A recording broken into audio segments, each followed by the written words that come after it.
और शुरू में कुछ भी नहीं था। यानी खाली खुली महाबोरियत थी। ना इंटरनेट, ना शॉपिंग मॉल, ना बाजार, ना ही बैंक, कुछ भी नहीं था। और यूं ही सब चलता रहा, ना मालूम कब तक। तब काली माता ने आँख खोली। काली ने अपनी बड़ी बड़ी आंखें खोली और उसने चारों तरफ देखा, जायजा लिया और बोली, ये तो अच्छा नहीं है, ये तो बिल्कुल अच्छा नहीं है, ऐसा नहीं चलेगा। उसने ठीक ही तो कहा। रुपया पैसा ही नहीं था तो जाहिर है सब बकवास था। मैंने किया ये कि साबुन बनाया और फिर उस साबुन का बनाया एक बुलबुला, बड़ा सारा, ये बड़ा सारा वो हवा में डोलने लगा और घूमने लगा।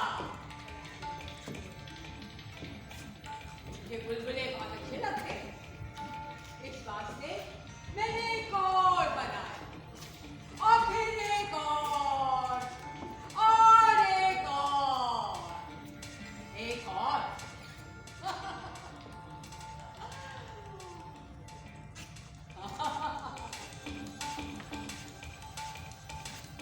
और इससे पहले कि वो सब हट कर खत्म हो जाते, मैंने उनमें से एक से कहा, हाँ तू चलेगा, दुनिया के लिए तू सही रहेगा।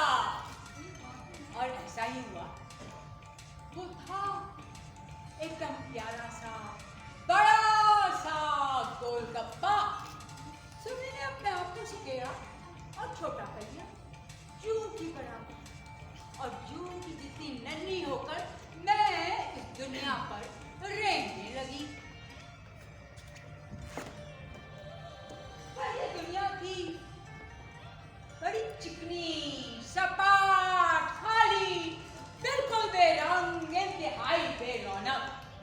तो मैंने इधर उधर कुछ झाड़ फटक की, बिल्कुल जैसे कालीन या दरी को करते हैं ना, तब उसमें पड़ी कुछ सिलवटें, कुछ ऊंच नीच नजर आई। हाँ, तो ये बने तुम्हारे पहाड़ और मैदान और वादियां और घाटियां। हाँ, अब कुछ अच्छा लगा, अब कोई बात बनी। फिर मुझे लगी भूख। मैंने इधर उधर देखा तो मुझे अपने नजदीक ही कोई चीज उड़ती नजर आ गई। एकदम चिट्टे पर थे उसके। अरे मैंने उसे पकड़ा और खा गई। मैं क्या जानूं क्या था, मैंने तो उसकी मुंडी उखेड़ी और उसका खून हाथ तक करके पी गई। बड़े मजे का था, बिल्कुल चॉकलेट जैसा। फिर मुझे एक बड़ी सी डकार आई।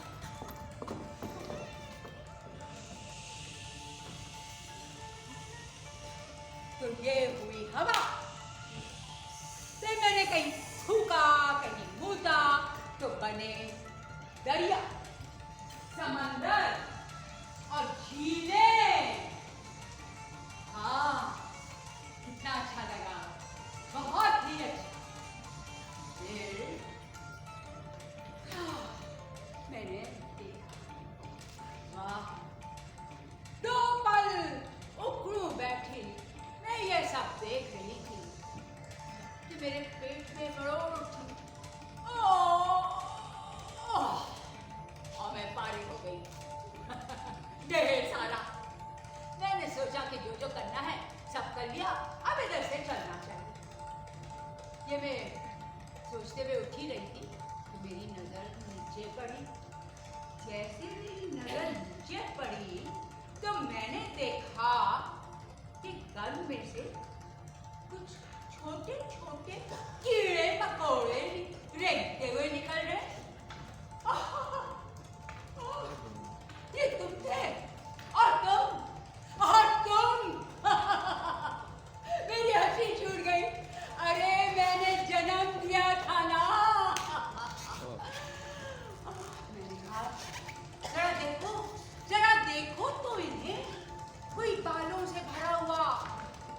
कोई चिकना चमकीला, किसी की 6 टांगें, कोई 4 टांगों वाला, किसी किसी की सिर्फ 2 टांगें थी।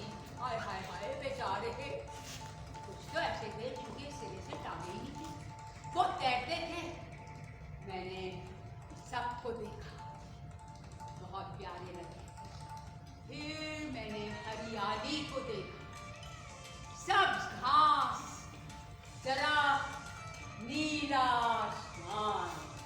वाह, कितना प्यारा लग रहा था ये सब कुछ, बहुत ही प्यारा। फिर मैंने कहा, तुम सबसे अब जाओ, जाकर भागो। और तुम सब यही करने लगे, और तुम्हारे बच्चों पर बच्चे होने लगे।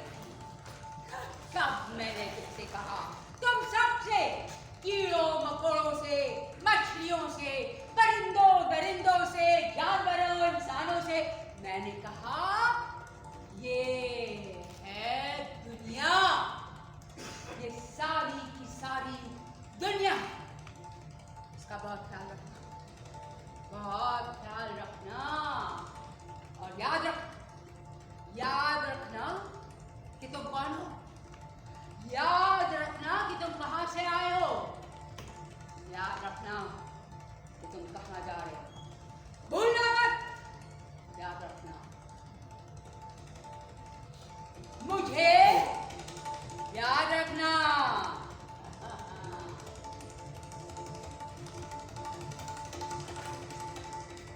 वो तो चली गई और अपने पीछे एक गांव छोड़ो। एक आम सा गांव, बिल्कुल जैसे हर जगह होते हैं। और हर गांव की तरह यहाँ भी लोग जन्मते, बड़े होते, लड़ते झगड़ते, बूढ़े होते और फिर मर जाते। बिल्कुल जैसे हर जगह होता है। उस गांव में एक रईस आदमी रहता था, नाम था उसका मुखर्जी।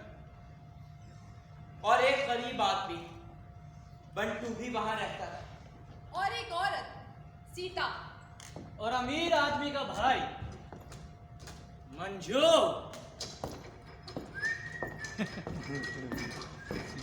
और एक बूढ़ी औरत, मीना।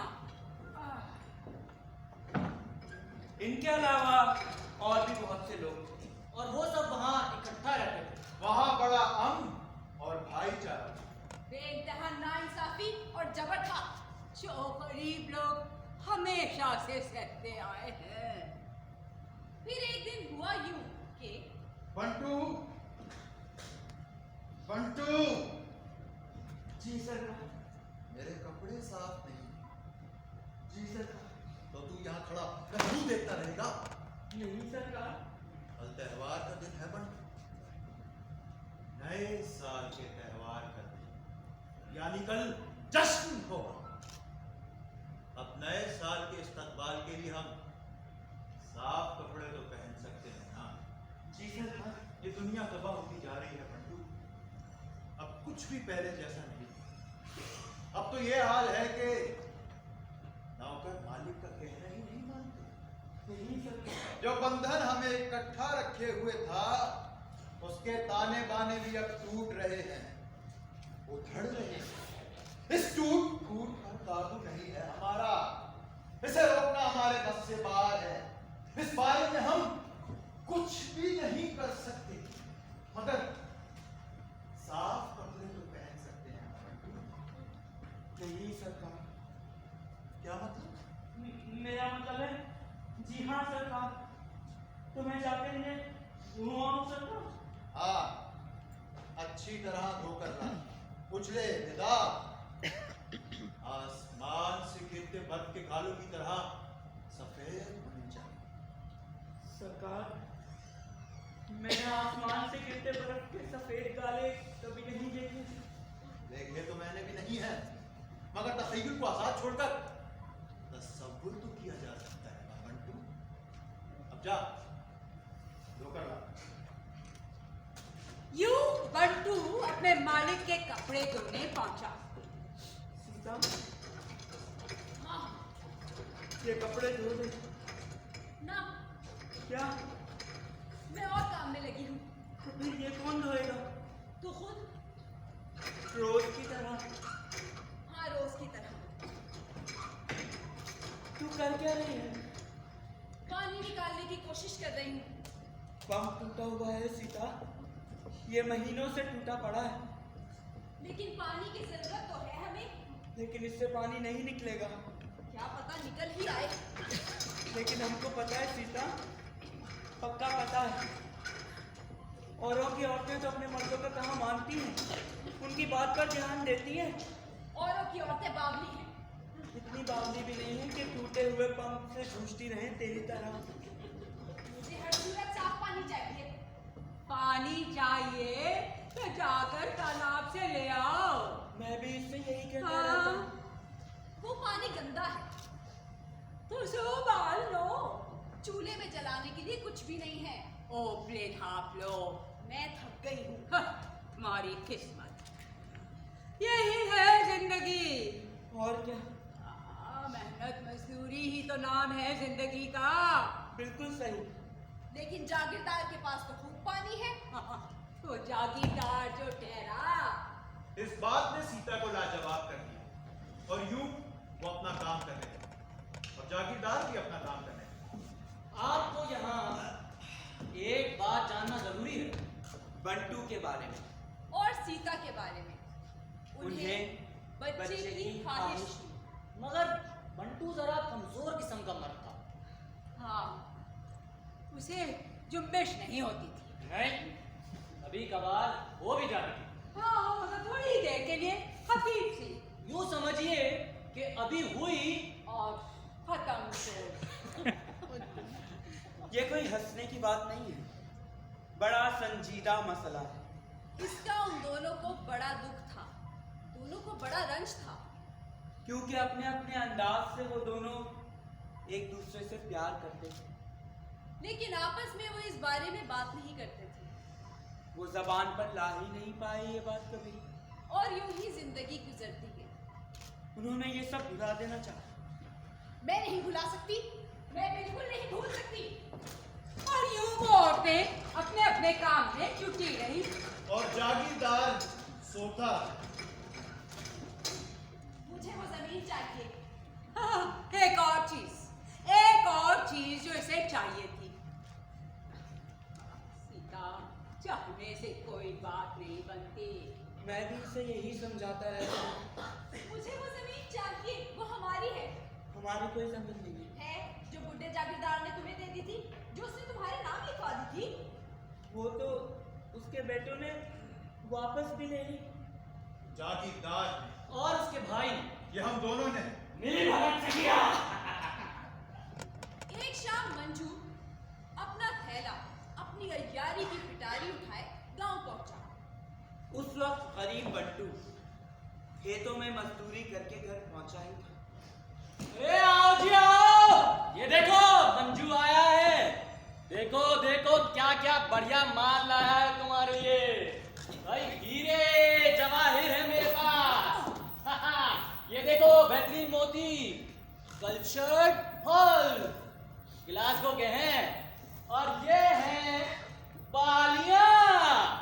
ये BR बाय गोल्ड वाले हाजी साहब ने रेटनर्स ऑफ यूके से इंपोर्ट किए हैं।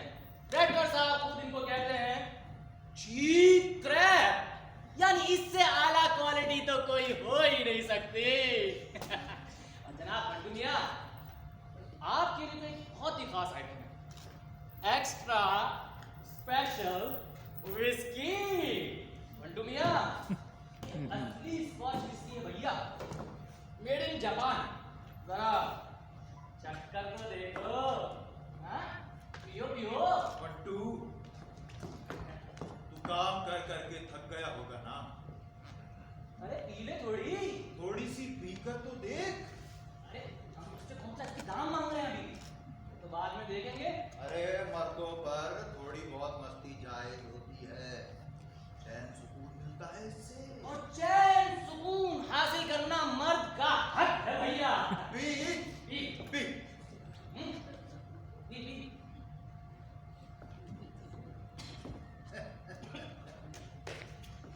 अच्छी लगी हैं?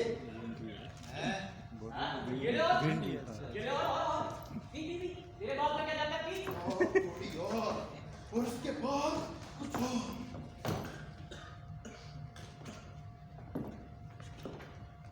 हाँ जी तो अब कुछ बातचीत भी हो जाए। कुछ गप लगा ले, कुछ अपनी के कुछ हमारी सुन। जमीन के बारे में। उस जमीन के बारे में जो हमारे वालिद साहब ने मरते दम तेरे नाम की। हाँ वो जमीन जो उन्होंने तेरे नाम कर दी थी उस यतीम बच्चे के नाम कर दी थी जिसको उन्होंने रहम खाकर गली की नाली से उठाया था। क्योंकि वो तुझसे प्यार ही इतना करते थे। तुझे तो पता है ना उस वक्त उनके दिमागी हालत ठीक नहीं थी। वरना बंटू वो भला क्यों तुझे कुछ भी देते। अब बता, उनके प्यार मोहब्बत शफकतों का ये सिला देगा एक बीमार आदमी की आसादी कमजोरियों का फायदा उठाना क्या जायज है? इसके अलावा बंटू ये जमीन जायदाद है ना इनका बड़ा बोझ होता है। बस। इसकी देखभाल करना बड़ी दर्जे सही का काम है। खासकर तू जैसे इंसान के लिए जो किसी काबिल है। हाँ, उस कर्जे का भी तो सोच जो तेरे ऊपर चढ़ा हुआ है, हैं? पता है ना तुझे तूने हमसे कितना कर्ज किया हुआ है? उसे भूल मत जाना बंटू। हाँ तो चल अब यहाँ कागज पर दस्तखत कर दे। मगर मुझे तो लिखना ही नहीं आता। वो तू हम पर छोड़। तेरी मुश्किल भी हम आसान कर देते हैं। या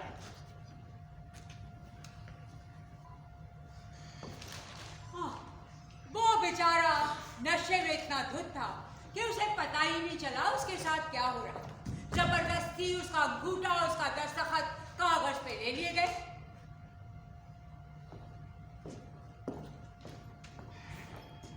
जब उसकी आंख खुली है तो उसका सर दर्द से फटा जा रहा था और जागीरदार ने उसकी जमीन पर कब्जा जमा लिया। लेकिन उन्हें क्या जरूरत थी जमीन की? कौन सी कमी थी उनके पास? कुछ भी ना दो किसी को, कभी नहीं। अपना कब्जा मजबूती से जमाया और उन्होंने इसमें कुछ भी नहीं बोया, खाली छोड़ रखा है इसे। उन्होंने तुझे उल्लू बना दिया। मैं उनका कैसे मुकाबला करता? तू मना कर सकता था, इनकार कर सकता था। इनकार करना इतना आसान थोड़ा ही होता, खासकर अगर उनका कर्ज चढ़ा हो तो इनकार कैसे हो सकता है? आखिर ये कर्ज है कितना? थोड़ा ही। मुझे ठीक से मालूम नहीं है कितना बचा है। अरे थोड़ा कर्ज ही बहुत होता है, काफी होता है। फिर ये जमीन है ही कितनी? इतना छोटा छोटा टुकड़ा है। गांव की सबसे बंजर और बेकार जमीन का टुकड़ा, इसीलिए तो वो कम्बख्त बुढ़े जागीरदार ने तेरे नाम कर दी थी। हाँ और क्या, बिल्कुल बंजर पथरीली और बेकार जमीन का छोटा सा टुकड़ा है। हमारे पास जमीन होने से क्या फर्क पड़ता है? कोई फर्क नहीं पड़ता। फर्क पड़ता है बंटू, पड़ता है फर्क। हाँ, हम उसे किसी न किसी काम में ला सकते थे। हाँ ये तो है। उन्होंने उसमें कुछ भी नहीं बोया, कांटे उग रहे हैं उस पर। अरे वो मालिक है जमीन के, जो जी में आए करे। हमें वापस लेनी चाहिए। ये हम नहीं कर सकते, वो अब उनकी है, उनकी हो चुकी है लिखत पढ़त के साथ कानूनी तौर पर। तो तू वकील से बात करके देख। वकील कौन सा गांव में बैठा है? वो तो शहर में होता है। तो तू शहर जा। पर मेरे पास वकील को देने के लिए पैसे कहाँ हैं? हो सकता है पैसे देने ही ना पड़े। वकील तो सांस लेने के भी पैसे मांगते हैं। लेकिन वो तो इसी गांव का था। और तूने मुझे बताया था कि तेरा और उसका बचपन का साथ था। अब मैं कब तैयार रहूंगा? लेकिन तू तो उसके बड़े काम आया था। अरे कोई ऐसा खास नहीं। तूने मुझे बताया था कि तूने उसे भैंसों के बाड़े में रहने की जगह दी थी और रात भर लालटेन पकड़े खड़ा रहता था ताकि वो पढ़ाई कर सके। वो तो सब भूल भी चुका होगा। हो सकता है ना भूला हो। लेकिन मैं शहर जाऊंगा कैसे? चलकर, मैं कैसे? टांगों पर चलकर, और कैसे? जागीरदार मुझे टिक कर बैठने का तो वक्त देता नहीं। कुछ भी हो, तुझे जाना होगा। ये नहीं हो सकता। मैं कहती हूँ जा बस।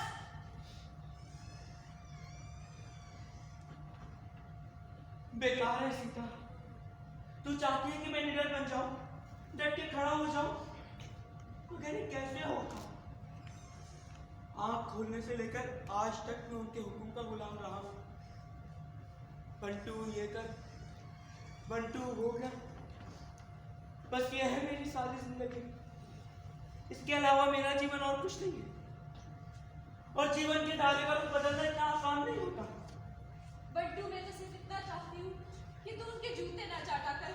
सीता, जब मैं उनके सामने होता हूँ तो मैं उनका हुक्म मानता हूँ।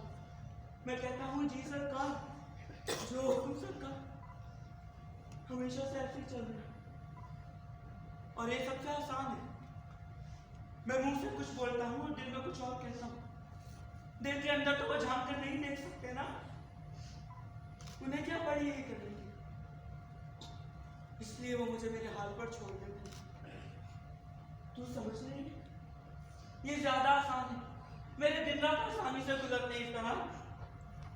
लेकिन रमीन का जो तू कह रही है वो मैं मानता हूँ।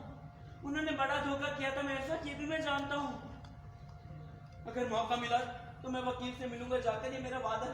अरे लेकिन इससे ये आशा न लगा बैठा कि ऐसा करने से यहाँ कुछ बदलेगा। कुछ नहीं बदलने वाला। नहीं नहीं, वकील का सोचना बेकार है। अरे जाए वो भाड़ में, उसके बस में है ही क्या कि वो कुछ कर सके। हमें कोशिश करनी चाहिए। कोशिश करना बेकार है। हमें एहतजाज करना चाहिए। एहतजाज कभी मैंने भी किया था। एहतजाज बड़ी पुरानी बात है। उन दिनों मैं शहर में रहा करती थी। शहर के कुछ लोग ये चाहते थे कि हम अपनी जगह छोड़कर कहीं और चले जाएं, अपना सब कुछ समेट लें, उस जगह को खाली कर दें जहां हमारी झुग्गियां थी। मैंने सोचा कि जगह के अलावा हमारे पास है ही क्या जिसकी फिक्र हो। अरे टीन डब्बर से बनी हुई झोपड़ियां, फटे टाट के दरवाजे, कुछ लोग तो गटर के पाइपों में रहते थे। तो हमने फैसला किया कि हम जगह को नहीं छोड़ेंगे, चाहे कुछ हो जाए। तो हम डट गए। इकट्ठा होके हमने मोर्चा बना लिया और इधर उधर से कपड़ा जमा करके झंडे बनाए, जिन पर लिखा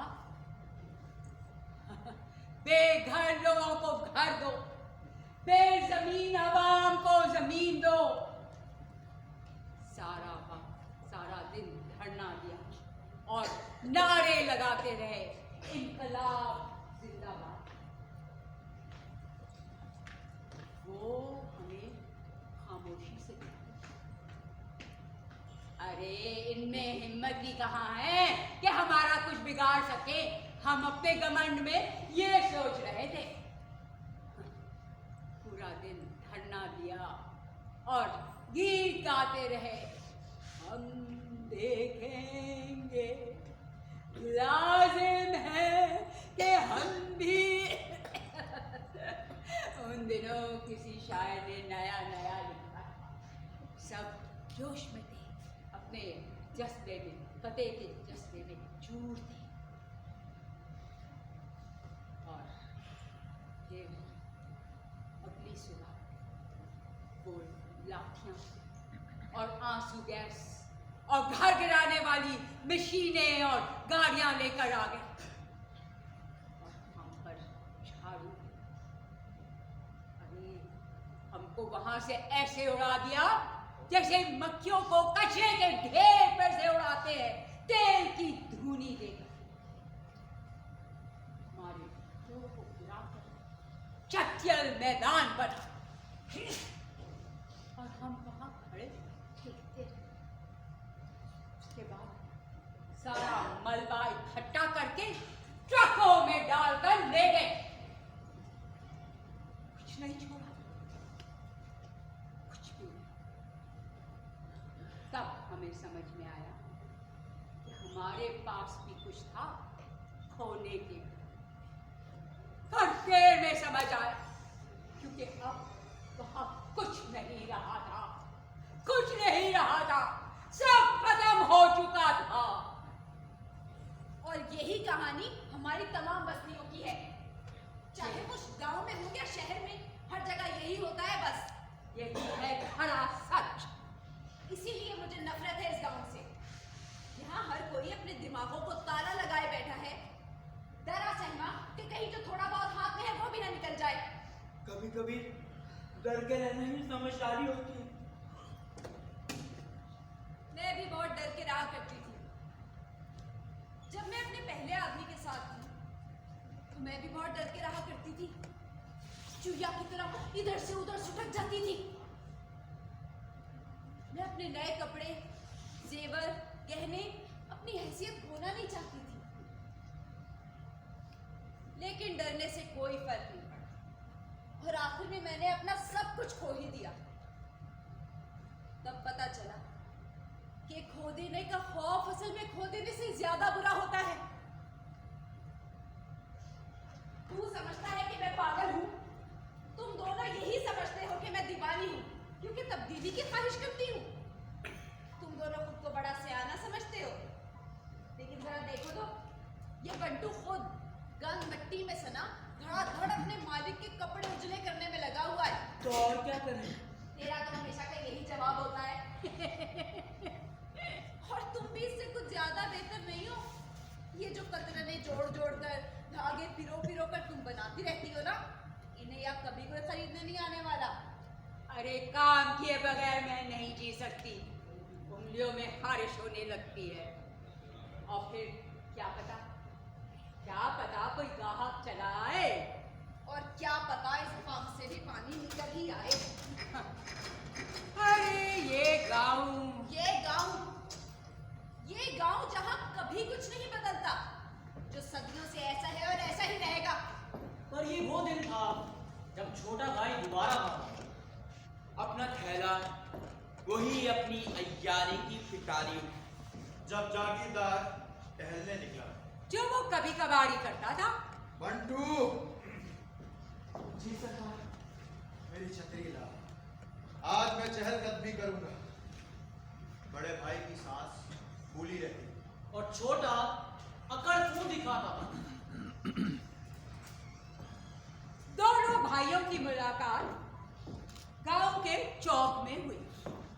सुनाओ भैया, क्या हाल है? गोरा, बहुत तेज धूप है, तू छतरी सही तरीके से नहीं पकड़ सकता क्या? छतरी टूटी हुई है सरकार। ओए छतरियां तो अमेरिका की बेहतरीन होती हैं, ऐसी के बटन दबाया और जुप, अमेरिकी झंडे के साए में सुकून के मजे लूटो। $200, $200। सोच बंटू, सोच, जरा तसव्वुर करके देख। मुझसे नहीं होता सरकार। गरीबों के तखय्युल की परवाज़ कितनी महदूद है, बल्कि है ही नहीं। $200 बंटू, ये इतनी बड़ी रकम है जो तू सारी जिंदगी में नहीं कमा सकता।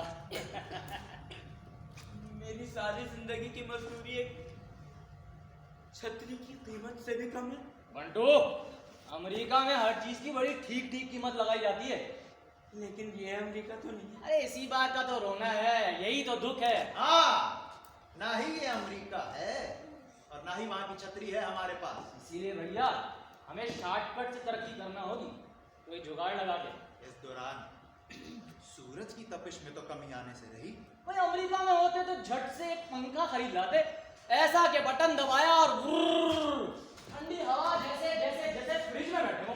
भैया ये सब हमारी पहुंच से बाहर है। इसीलिए भैया हमें अपनी पहुंच को बढ़ावा देना होगा। इसके जरिए ये क्या है? रोशनी। ये रोशनी नहीं है भैया, कुमकुमा है, रंगीन शीशे का कुमकुमा। लेकिन इस कुमकुमे में, इस बल्ब में भैया हुआ एक बारीक तार है, फौलादी। उस तार से जब बिजली गुजरती है तो ये भड़कता है, जब ये भड़कता है तो हमको रोशनी मिलती है। भैया तुम ख्वाब देख रहे हो? भैया मैं प्रैक्टिकल इंसान हूँ, मैं ख्वाब वाब नहीं देखता। अरे हमारे गांव में बिजली नहीं है। अरे हमारे गांव से बिजली के तार तो गुजरते हैं। हाँ, तार तो गुजरते हैं, मगर उनकी बिजली हमारे लिए नहीं। वो तो बाला ही बाला आवाम के सरों के ऊपर से गुजर जाते हैं। इनके दिमाग तारों के भेद क्या जाने। इन्हें तो बस पेट भर रोटी मिल जाए, और वो हर रात तो तुम्हारी मेहरबानी से यहाँ फरोख्त होता है। इस गांव में जाना कोई आता है, ना लिखता पढ़ता है, ना ही किताबें हैं। मैं हूँ वाहिद वो शख्स जिसके पास कोई किताब है।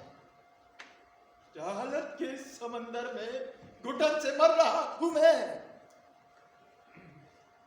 इस गांव की तारीकी दूर करने के लिए रोशनी चाहिए, जिसकी एक किरण भी यहां मौजूद